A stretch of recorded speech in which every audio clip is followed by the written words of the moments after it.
Simon Busuttil reġa' ddefenda l-għażla tal-Power Station tal-BWSC li taħdem bil-heavy fuel oil. Dan flaqa f'Marsa Xlok li jliet li l-MEPA tiddeċiedi dwar il-proġett tal-Power Station ġdida li taħdem bil-gass. Għal Busuttil il-Power Station tal-BWSC hija tajba. Hija kwalità aċċettabbli skont l-standards tal-Unjoni Ewropea li huma l-ogħla standards fid-dinja. Dwar dak li qed jipproponi l-Gvern, Busuttil qal hekk. Ċekk ikun hemm inċident toħroġ sħaba gass. Toqtol lin-nies kollha illi jinqabdu taħt il-fjamma u jista' jkollha effett ta' splużjoni f'kategorija ta' 50% letali. Il-ħitan ta' djar fil-madwar jiġġarfu. Kritika wkoll ir-rapporti tal-esperti.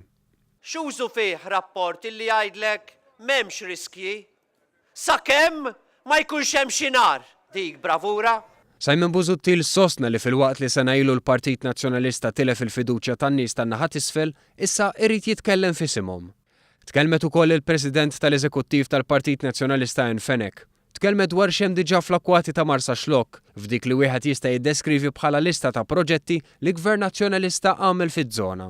Hawnhekk aħna Marsa Xlok imdawrin, għandek l-oil tanking, hemm il-Freeport, hemm San Luċjan, għandek il-fish farms, hemm l-akwakultura, hemm il-power station innifisha. U sfortunatament il-fish farms poġġewhom ħdej il-bunkering zone fejn jiġu jibbankerjaw il-vapuri.